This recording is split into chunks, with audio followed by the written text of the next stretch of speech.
அனுசரணை வழங்குவோம். நீங்கள் இலக்கை நோக்கி செல்லுங்கள், நாம் இடர்களை எதிர்கொள்கிறோம். செலிங்கோ லைஃப், வாழ்க்கைக்கான நிரந்தர உறவு. புதிய சிக்னல் ப்ரோ அண்ட் ஜிஞ்சர், முழுமையான வாய் சுகாதாரத்திற்கு.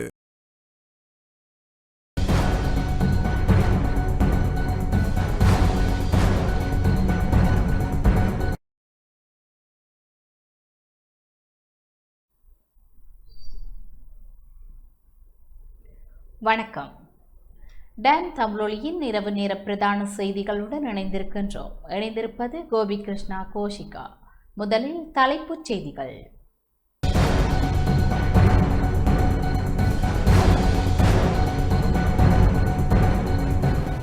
யாழ்ப்பாணம் செம்மணி மனித புதைகுழியில் கால்கள் மடக்கப்பட்டு அமர்ந்த நிலையில் எலும்புக்கூடு மீட்கப்பட்டமை அதிர்வலைகளை ஏற்படுத்தியுள்ளது.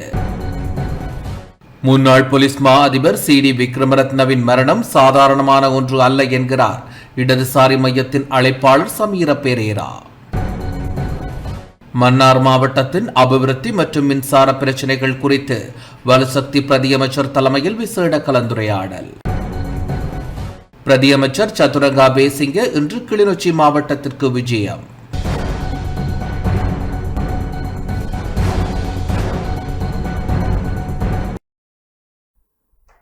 தொடர்வது முதன்மை செய்திகள்.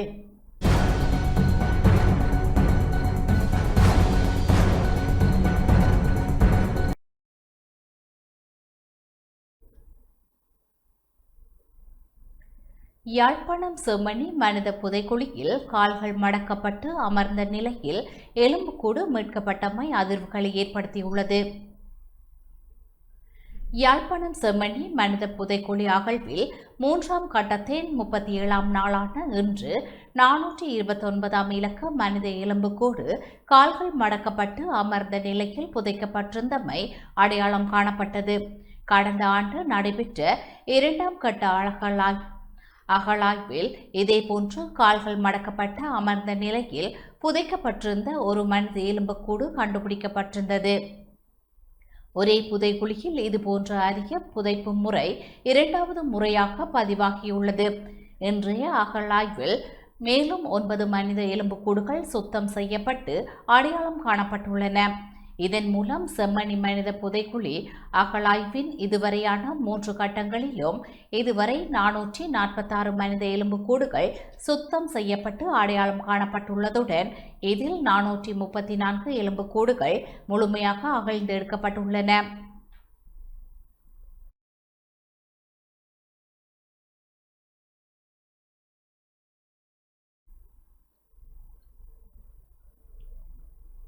முன்னாள் போலீஸ் மா அதிபர் CD விக்ரமரத்னவின் மரணம் சாதாரணமான ஒன்று அல்ல என இடதுசாரி மையத்தின் அழைப்பாளர் சமீர பெரேரா தெரிவித்துள்ளார். முன்னாள் போலீஸ் மா அதிபர் CD விக்ரமவின் மரணம் சாதாரணமானது ஒன்று அல்ல எனவும் அது தொடர்பில் தமக்கு கடுமையான சந்தேகம் காணப்படுவதாகவும் இடதுசாரி மையத்தின் அழைப்பாளர் சமீர பெரேரா தெரிவித்துள்ளார். கொழும்பில் இன்று ஊடகங்களுக்கு கருத்து தெரிவிக்கையில் இவ்வாறு குறிப்பிட்டார். முன்னாள் போலீஸ் மா அதிபரின் மரணம் குறித்து எமக்கு பெரும் சந்தேகம் எழுந்துள்ளது. இந்த மரணத்தின் பின்னணியில் ஏதோ ஒரு பிரச்சினை மறைந்திருப்பது தெளிவாக தெரிகின்றது.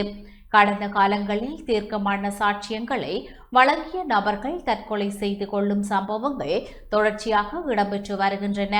அந்த வகையில் இவருடைய மரணமும் ஒரு பாரதூரமான பிரச்சினையாகவே பார்க்கப்பட வேண்டும்.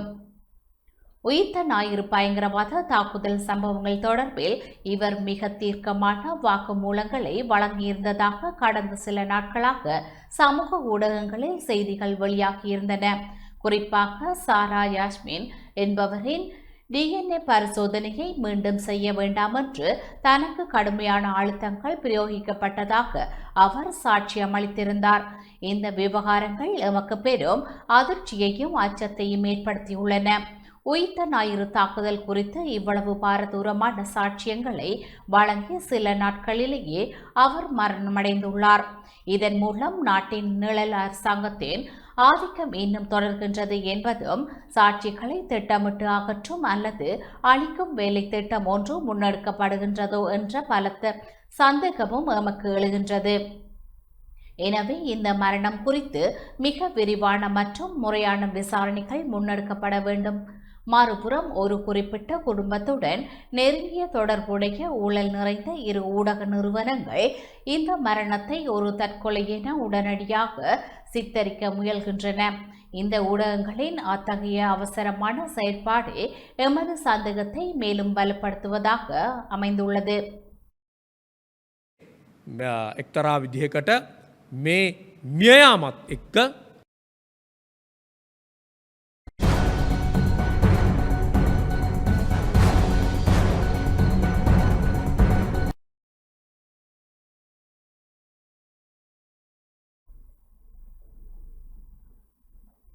நாட்டின் பல மாகாணங்களிலும் நடைபெற்று வரும் தவணை பரீட்சைகள் தொடர்பாக இலங்கை ஆசிரியர் சங்கம் பல குற்றச்சாட்டுகளை முன்வைத்துள்ளது.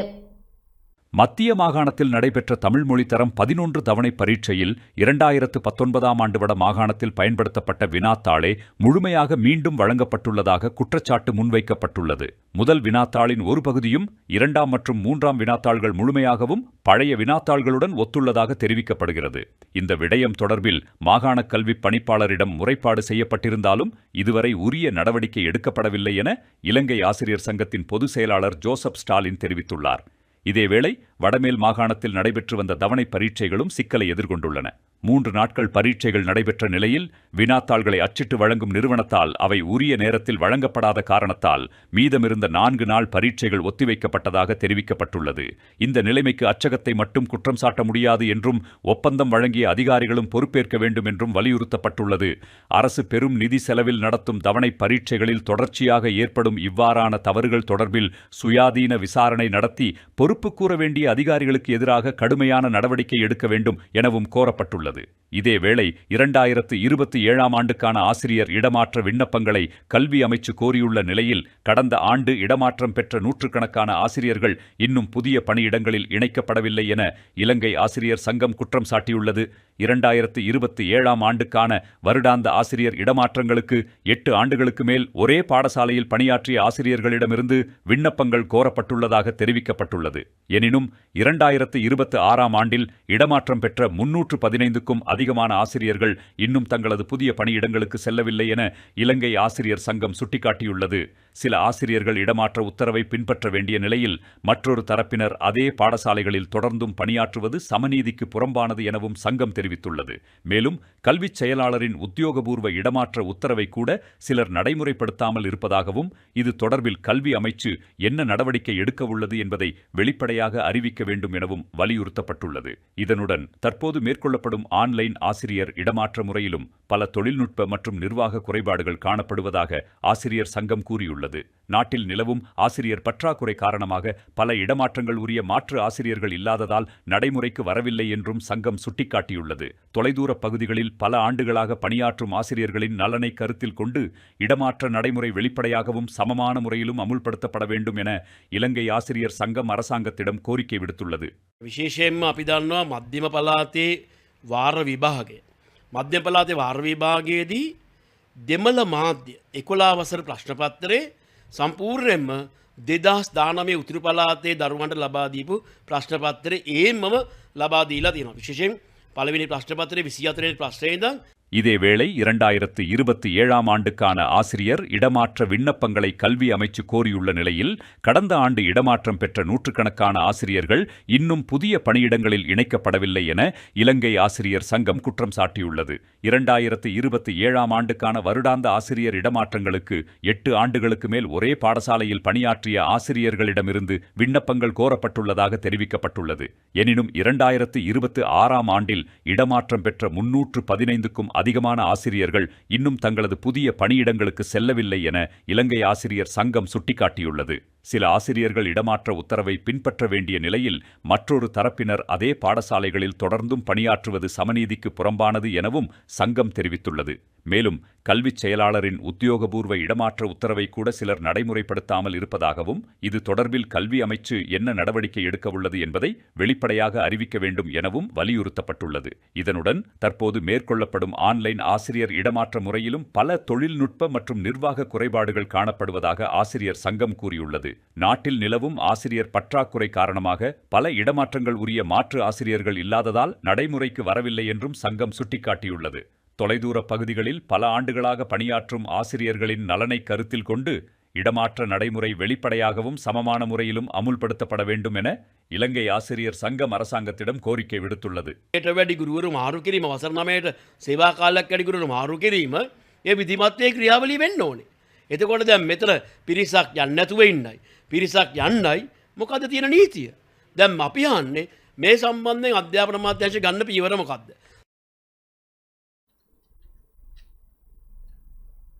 மன்னார் மாவட்டத்தின் அபிவிருத்தி மற்றும் மின்சார பிரச்சினைகள் குறித்து வலசக்தி பிரதி அமைச்சர் தலைமையில் விசேட கலந்துரையாடல் இடம்பெற்றது. மன்னார் மாவட்டத்தின் அபிவிருத்தி மற்றும் மின்சாரம் தொடர்பாக ஆராயும் விசேட கலந்துரையாடல் இன்றைய தினம் மன்னார் மாவட்ட செயலகத்தில் வலசக்தி பிரதி அமைச்சர் முகமது இல்யாஸ் முகமது அர்க்கம் தலைமையில் இடம்பெற்றது.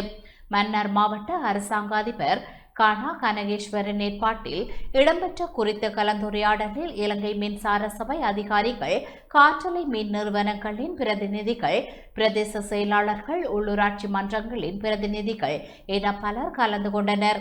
குறித்த கலந்துரையாடலின் போது மன்னார் மாவட்டத்தின் மின்சார வசதிகள், வெள்ள தடுப்பு நடவடிக்கைகள் மற்றும் உட்கட்டமைப்பு மேம்பாடு தொடர்பான பல்வேறு முக்கிய விடயங்கள் குறித்து விரிவாக கலந்துரையாடப்பட்டது.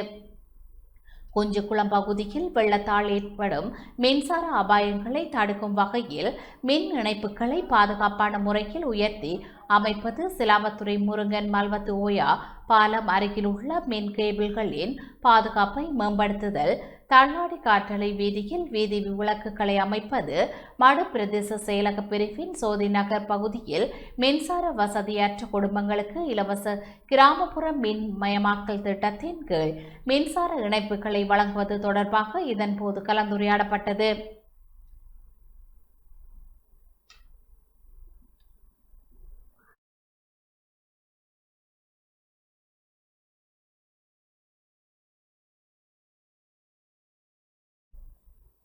மன்னார் மாவட்டத்துக்கு உட்பட்ட மறுசீரமைக்க எரிசக்தி திட்டங்கள் தொடர்பாகவும் மன்னார் பிரதேச மக்களுக்கு வழங்கப்பட வேண்டிய நிறுவனங்களின் சமூக பொறுப்புணர்வு திட்டங்கள் குறித்தும் கலந்துரையாடப்பட்டது.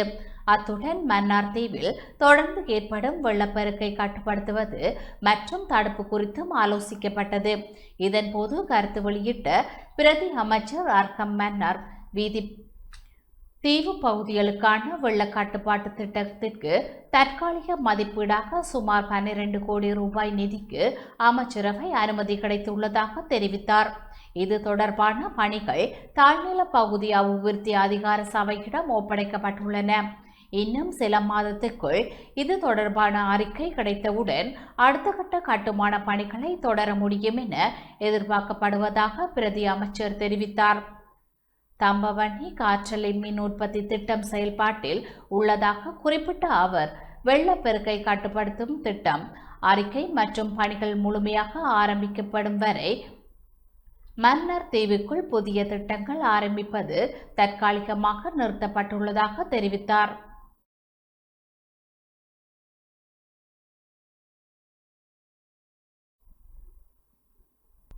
பிரதி அமைச்சர் சாதுரங்க அபேசிங்க இன்று கிளிநொச்சி மாவட்டத்திற்கு விஜயம் செய்தார்.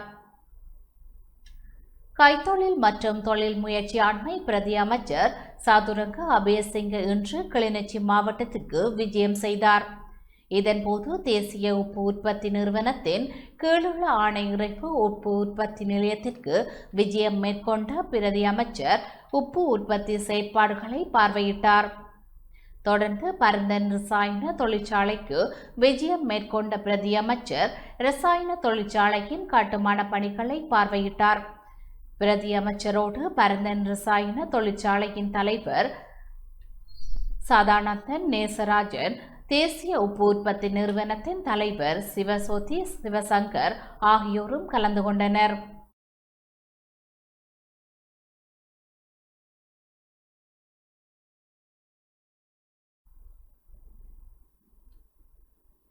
எல்னினோ காலநிலை மாற்றமானது அக்டோபர் முதல் டிசம்பர் வரையான இறுதிக்கால பகுதியில் மிக கொடூரமான பேரழிவாக மாறுவதற்கான சாத்தியக்கூறுகள் நிலவுவதாக உலகளாவிய எச்சரிக்கை விடுக்கப்பட்டுள்ளது. பசிபிக் பெருங்கடலில் அசுர வேகத்தில் தீவிரமடைந்து வரும் எல் நினோ காலநிலை மாற்றமானது நடப்பு ஆண்டின் அக்டோபர் முதல் டிசம்பர் வரையான இறுதிக்கால பகுதியில் மிக கொடூரமான பேரழிவாக மாறுவதற்கு 81% சாத்தியக்கூறுகள் நிலவுவதாக அமெரிக்காவின் தேசிய பெருங்கடல் மற்றும் வளிமண்டல நிர்வாகம் விடுத்துள்ள உலகளாவிய எச்சரிக்கையினை அடுத்து இலங்கைக்குள் ஏற்படவுள்ள பாரிய குடிநீர், மின்சாரம் மற்றும் உணவு நெருக்குவாரங்களை முன்கூட்டியே முறியடிப்பதற்கான தேசிய திட்டங்களை அரசாங்கம் முடுக்கிவிட்டுள்ளது. அமெரிக்க விசேட நிறுவனத்தின் புதிய உலகளாவிய மதிப்பீட்டு விவரங்களின்படி 1950 முதல் 2025 ஆண்டு வரையான காலப்பகுதிக்குள் உலக வரலாற்றிலேயே வெறும் 3 முறை மாத்திரமே இத்தகைய பாரதூரமான எல் நினோ காலநிலை தாக்கங்கள் பதிவாகியுள்ளதாக குறிப்பிட்டுள்ள வானிலை அவதானிப்பு நிலையத்தின் அதிகாரி மாலித் பெர்னாண்டோ, இக்கொடூர வறட்சி மற்றும் அதீத வெப்பநிலை நிலைமைகள் வரும் 2027 ஆண்டின் முதற்காலாண்டு வரை தங்கு தடையின்றி நீடிக்க வாய்ப்புள்ளதாக எச்சரித்துள்ளார். வரலாற்று தரவுகளின்படி தென்மேற்கு மற்றும் வடகிழக்கு பருவக்காற்றுடன் எல் நினோ மாறுபட்டு தாக்கமடைவதனால் நடப்பு ஜூலை மற்றும் ஆகஸ்ட் மாதங்களில் கடுமையான வறட்சியும் அதனைத் தொடர்ந்து அக்டோபர் மற்றும் நவம்பர் மாதங்களில் பாரிய வெள்ளப்பெருக்கும் மீண்டும் வரும் 2027 மார்ச் மற்றும் ஏப்ரலில் மிக உச்சகட்ட வெப்பநிலையும் நாட்டில் பதிவாக உள்ளது. இப்பாரிய உலகளாவிய சுற்றுச்சூழல் அச்சுறுத்தலை எதிர்கொள்வதற்காக சுற்றாடல் துறை அமைச்சர் தம்மிக பட்டபெந்தி தலைமையிலும் அமைச்சர்களான கே.டி. லால்காந்த, சமந்த வித்யாரத்ன, அனுர கருணாதிலக, வசந்த சமரசிங்க மற்றும் சுசில் ரணசிங்க ஆகியோரின் கூட்டு பங்களிப்புடனும் கூடிய விசேட அமைச்சரவை உபகுழு மற்றும் ஜனாதிபதியின் செயலாளரின் கீழ் இயங்கும் உயர்மட்ட அதிகாரிகள் குழு தற்பொழுது நாடளாவிய ரீதியில் முடுக்கிவிடப்பட்டுள்ளது.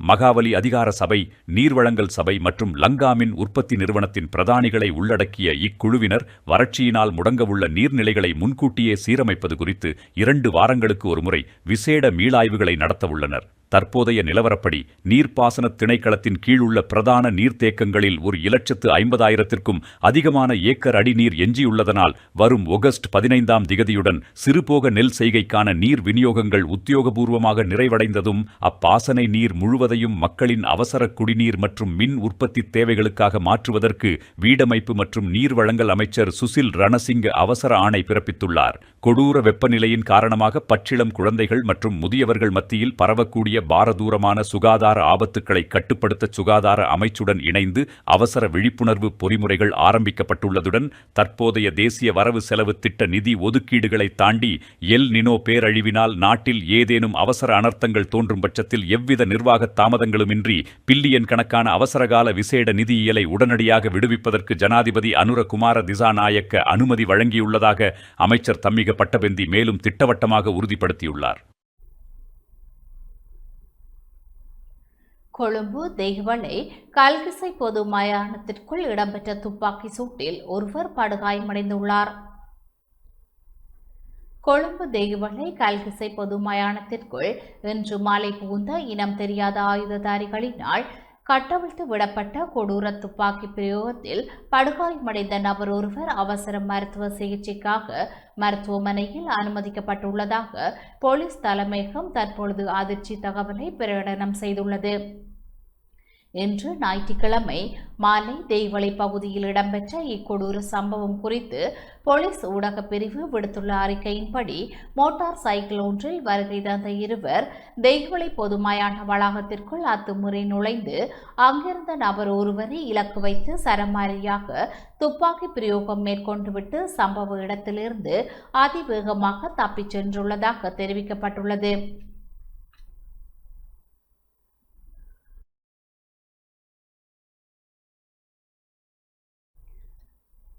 துப்பாக்கி குண்டுகள், மார்பு மற்றும் கை வலயங்கள் பலத்த காயங்களை ஏற்படுத்தியுள்ள பின்னணியில் இரத்தம் சொட்ட சொட்ட மீட்கப்பட்ட நபர் களுபோவில பகுதியில் உள்ள தெற்கு கொழும்பு போதனா மருத்துவமனையில் அவசர தீவிர சிகிச்சை பிரிவில் அனுமதிக்கப்பட்டுள்ளார். எமது நாட்டின் தலைநகர பொது இடங்கள் மற்றும் மயானங்களுக்குள்ளும் தற்பொழுது பாதாள உலக மாபியாக்களின் இத்தகைய துப்பாக்கி கலாச்சாரம் கட்டவிழ்த்து விடப்பட்டுள்ளமை ஒட்டுமொத்த பொதுமக்கள் மத்தியிலும் விசேடமாக மேல் மாகாண பாதுகாப்பு பிரிவினர் மத்தியிலும் அதிர்ச்சியை தோற்றியுள்ளது. தப்பியோடிய கொலையாளிகளை கைது செய்வதற்காக தேயிவளை போலீசார் மற்றும் குற்றப்புலனாய்வு திணைக்கள அதிகாரிகள் இணைந்து தற்பொழுது பல விசேட பொறிமுறை குழுக்கள் ஊடாக அவசர அதிரடி சுற்றி வளைப்பு தேடுதல் வேட்டைகளை தலைகன மற்றும் தேயிவளை வலயங்கள் முழுவதும் தீவிரமாக முடுக்கிவிடப்பட்டுள்ளது குறிப்பிடத்தக்கது.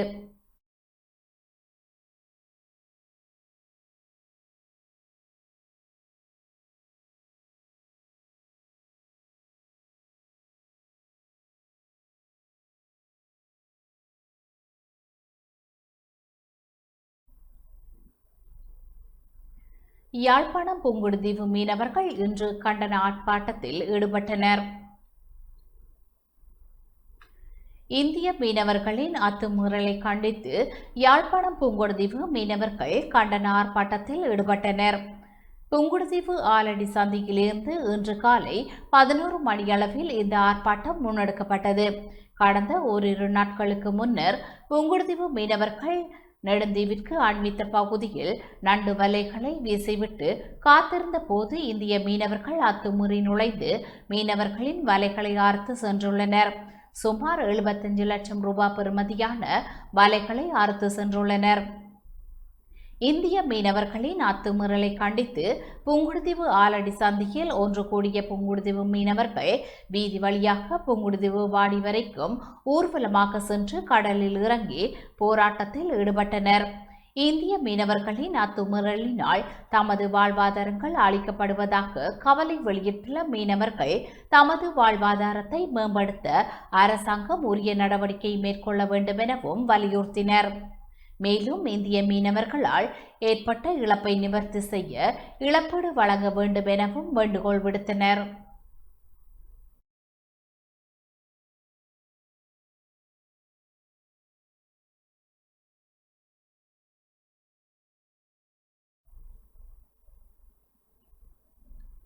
யாழ்ப்பாணம் வலிகாமம் வடக்கு பலாலி மக்களின் நில மீட்பு போராட்டம் 5வது வாரமாக தொடர்கின்றது.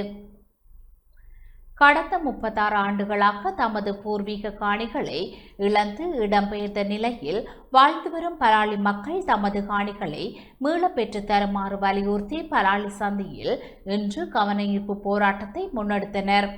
தமது சொந்த நிலங்களில் மீண்டும் குடியேறி வாழ்வை மீள கட்டியெழுப்ப வேண்டும் என்ற கோரிக்கையுடன் மக்கள் இந்த அறவழி போராட்டத்தில் ஈடுபட்டுள்ளனர்.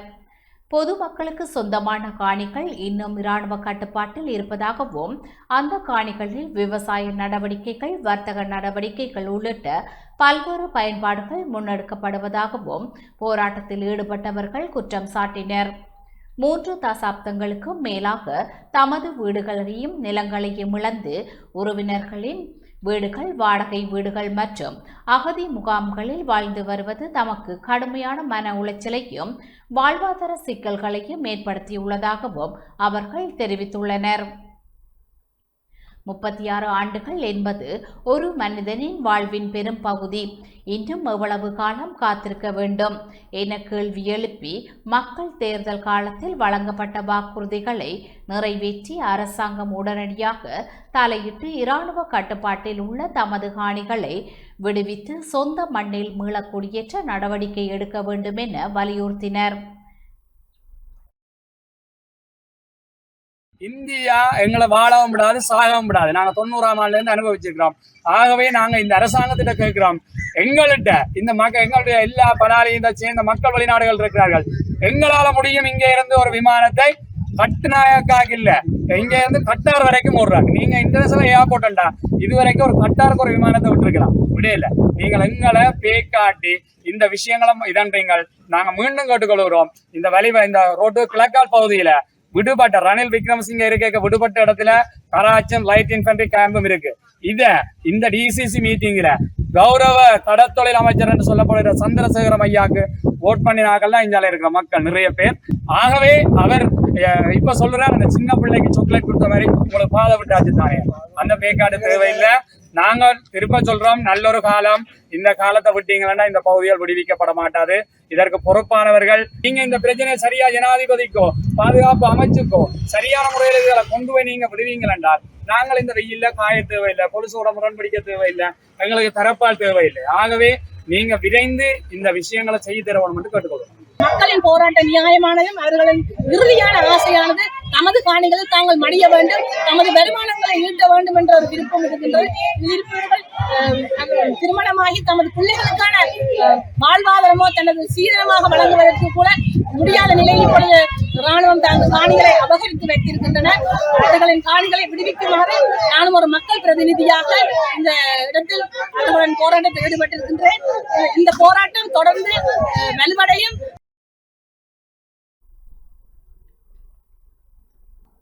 இலங்கை முஸ்லிம் பெண்கள் சங்கத்தின் 9 தசாப்த கால சேவையை பாராட்டி பெண்களையும் பிள்ளைகளையும் உள்ளடக்கிய அபிவிருத்திக்காக அதிக முதலீடுகளை மேற்கொள்ளுமாறு பிரதமர் அழைப்பு விடுத்தார்.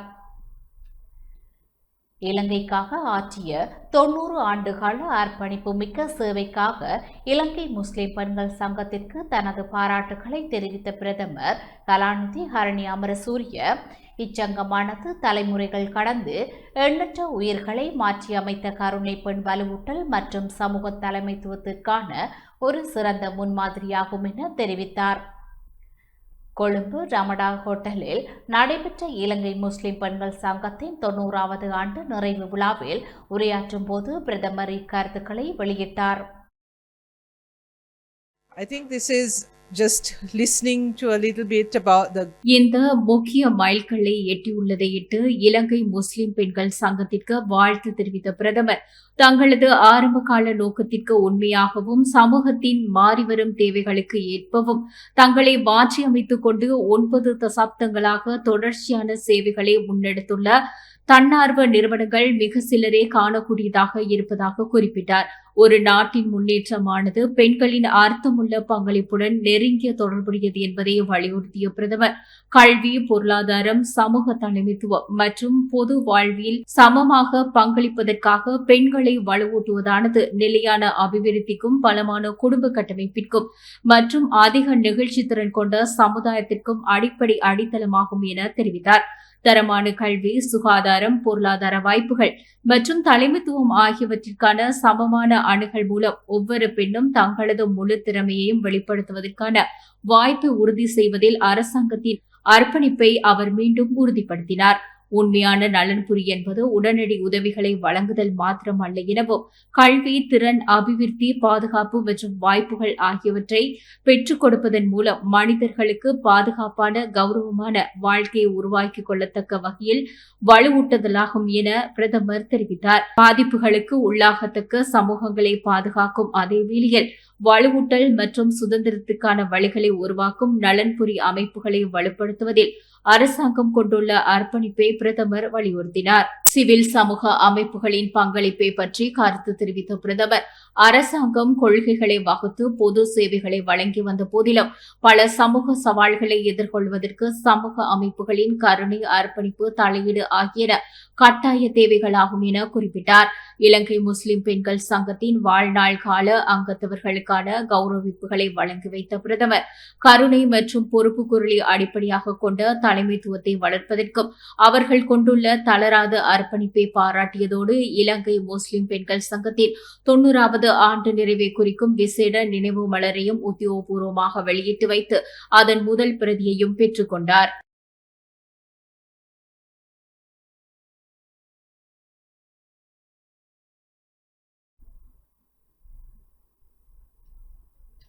யாழ்ப்பாணம் மாவட்டபுரம் கந்தசுவாமி ஆலய கொடியேற்றம் இன்று இடம்பெற்றது. வரலாற்று சிறப்புமிக்க யாழ்ப்பாணம் மாவட்டபுரம் கந்தசுவாமி ஆலய 2026 மகோற்சவ பெருவிழா இன்று கொடியேற்றத்துடன் ஆரம்பமாகியுள்ளது. முருகப்பெருமானுக்கு அதிகாலையிலிருந்து சிறப்பு அபிஷேக ஆராதனைகள் நடைபெற்றன. தொடர்ந்து வசந்த மண்டப பூஜைகள் நடைபெற்று விநாயக பெருமான், சிவன், உமாதேவியா சமேதராயும் முருகப்பெருமான், வள்ளி தெய்வானை சமேதராயும் வசந்த மண்டபத்திலிருந்து எழுந்தருளி கொடியேற்றம் சிறப்பாக நடைபெற்றது. மாவை கந்தனின் வருடாந்த மகோற்சவ பெருவிழா 25 நாட்களை கொண்டதாக அமைந்த நிலையில் எதிர்வரும் ஆகஸ்ட் மாதம் 11ஆம் திகதி தேர் திருவிழாவும் ஆடி அமாவாசை தினத்தன்று கீரிமலை புனித தீர்த்த கரையில் தீர்த்த உற்சவம் சிறப்பாக நடைபெற உள்ளமை இங்கு குறிப்பிடத்தக்கது. நாட்டின் பல பாகங்களில் இருந்தும் புலம்பெயர் தேசங்களிலிருந்தும் ஏராளமான பக்தர்கள் மாவை கந்தனின் கொடியேற்ற திருவிழாவில் கலந்து கொண்டனர்.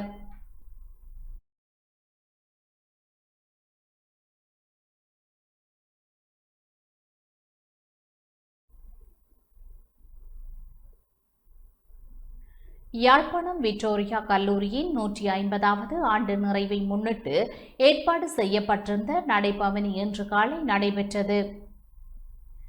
வரலாற்று பாரம்பரியம் மிக யாழ்ப்பாணம் விக்டோரியா கல்லூரியின் 150வது ஆண்டு நிறைவை முன்னிட்டு ஏற்பாடு செய்யப்பட்டிருந்த பிரம்மாண்ட நடைபவனி இன்று காலை நடைபெற்றது.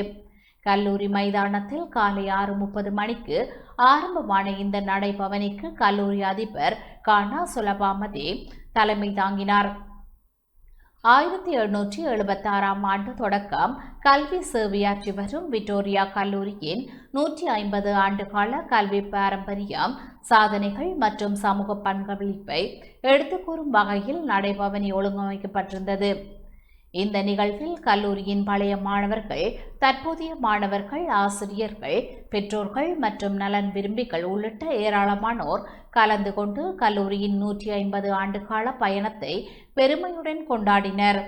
கல்லூரி சமூகம் மற்றும் 150வது ஆண்டு விழா ஏற்பாட்டு குழுவினர் இணைந்து ஏற்பாடு செய்திருந்த இந்த நடைபவனி ஆண்டு விழா கொண்டாட்டங்கள் முக்கிய நிகழ்வாக அமைந்தது.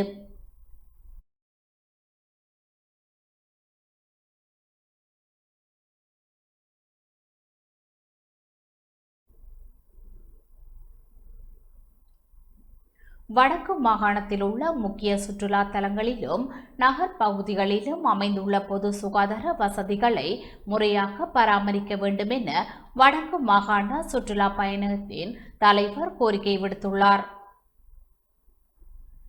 வடக்கு மாகாணத்தில் உள்ள முக்கிய சுற்றுலா தலங்களிலும் நகர பகுதிகளிலும் அமைந்துள்ள பொது சுகாதார வசதிகளை உள்ளூராட்சி மன்றங்கள் தினசரி அடிப்படையில் கண்காணித்து முறையாக பராமரிக்க வேண்டும் என வடக்கு மாகாண சுற்றுலா பயணிகளின் தலைவர் கலாநிதி ஜெயண்ணா விவேகானந்தன் கோரிக்கை விடுத்துள்ளார்.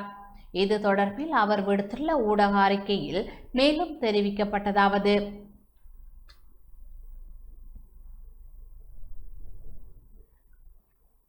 வடக்கு மாகாணத்துக்கு, குறிப்பாக யாழ்ப்பாணம் மாவட்டத்திற்கு வருகை தரும் சுற்றுலாவிகள் இங்குள்ள பொது சுகாதார வசதிகளில் காணப்படும் குறைபாடுகள் தொடர்பில் எமது கவனத்திற்கு கொண்டு வந்துள்ளனர். யாழ்ப்பாணம் பிரதான பேருந்து நிலையத்தில் நவீன முறையில் நிர்மாணிக்கப்பட்டுள்ள மலசல கூடத்தை பொதுமக்களின் பாவனைக்காக மிக விரைவில் திறந்து விடுவதற்கான துரித முயற்சிகள் தற்போது முன்னெடுக்கப்பட்டு வருகின்றன. பொதுமக்களின் வரிப்பணத்தில் கட்டப்பட்ட இத்தகைய மாபெரும் உட்கட்டமைப்புகள் விரைவில் மக்கள் பயன்பாட்டிற்கு கொண்டுவரப்பட வேண்டும் என்பதற்காக உரிய தரப்பினருடன் இணைந்து தேவையான ஒருங்கிணைப்பு செயற்பாடுகளை வடக்கு மாகாண சுற்றுலா பணியகம் தீவிரமாக மேற்கொண்டு வருகின்றது. யாழ்ப்பாணத்தின் சுற்றுலாத்துறை பண்ணை பொழுதுபோக்கு பூங்காவும் பருத்தித்துறை மிக முக்கிய இடங்களை வகிக்கின்றன. பண்ணை பகுதிக்கு தினமும் மாலை வேளைகளில் ஆயிரக்கணக்கான உள்ளூர் மக்கள் குடும்பங்களும் வருகை தருவதுடன் இலங்கையின் வடக்கு எல்லையான பருத்தித்துறைக்கும் உள்நாட்டு மற்றும் வெளிநாட்டு சுற்றுலாவிகள் பெருமளவில் வருகை தருகின்றனர். இந்த சுற்றுலாவிகளின் வருகையை தக்க வைப்பதற்கும் அவர்களுக்கு சிறந்த அனுபவத்தை வழங்குவதற்கும் தூய்மையான சுகாதார வசதிகள் மிக அவசியமானவை என்பதை உணர்ந்து இந்த இரு வளாகங்களிலும் உள்ள சுகாதார வசதிகளை உடனடியாக மக்கள் பயன்பாட்டுக்கு திறக்க சுற்றுலா பணியகம் துரித நடவடிக்கைகளை எடுத்துள்ளது.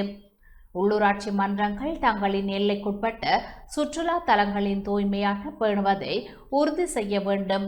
அதேவேளை தேவையான இடங்களில் சுகாதார உட்கட்டமைப்பு வசதிகளை மேலும் நவீனப்படுத்தவும் மேம்படுத்தவும் வடக்கு மாகாண சுற்றுலா பணியகம் தனது முழுமையான ஆதரவையும் நிதி உதவிகளையும் வழங்க தயாராக உள்ளது. இனிவரும் காலங்களில் சுற்றுலாவிகள் மற்றும் பொதுமக்களின் அடிப்படை தேவைகள் தங்கு தடையின்றி கிடைப்பதை உறுதி செய்ய அனைத்து தரப்பினரும் ஒருங்கிணைந்து செயலாற்ற முன்வர வேண்டும் எனவும் அவர் அறிக்கையில் கேட்டுக்கொண்டுள்ளார்.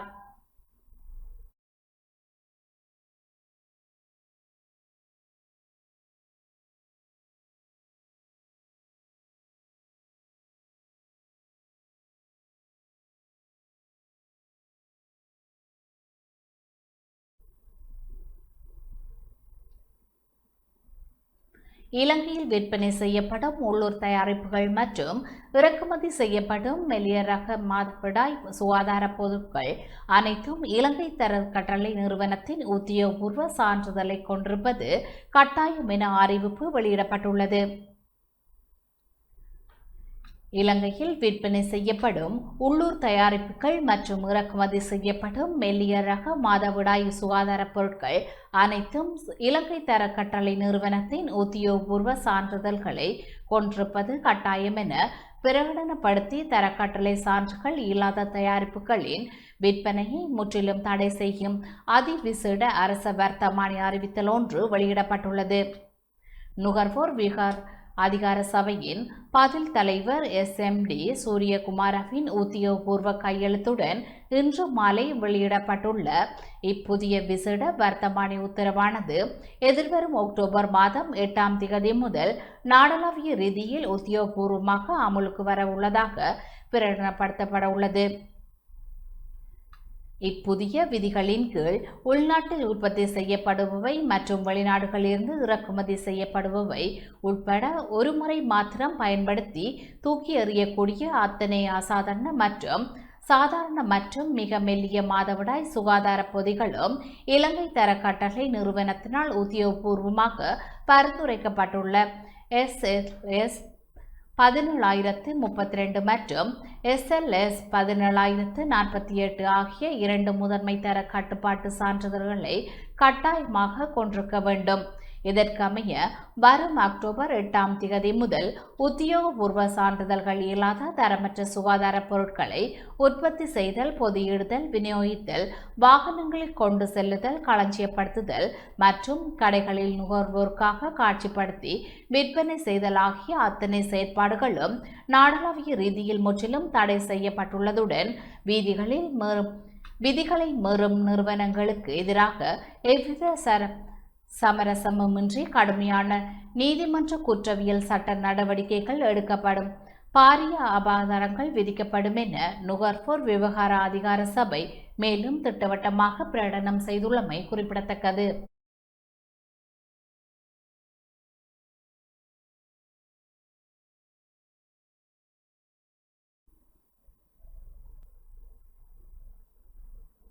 இத்துடன் டான் தமிழொலியின் இரவு நேர பிரதான செய்திகள் நிறைவடைந்தன. தொடர்ந்தும் டான் தமிழொலியின் நிகழ்ச்சிகளுடன் இணைந்திருங்கள். நன்றி, வணக்கம்.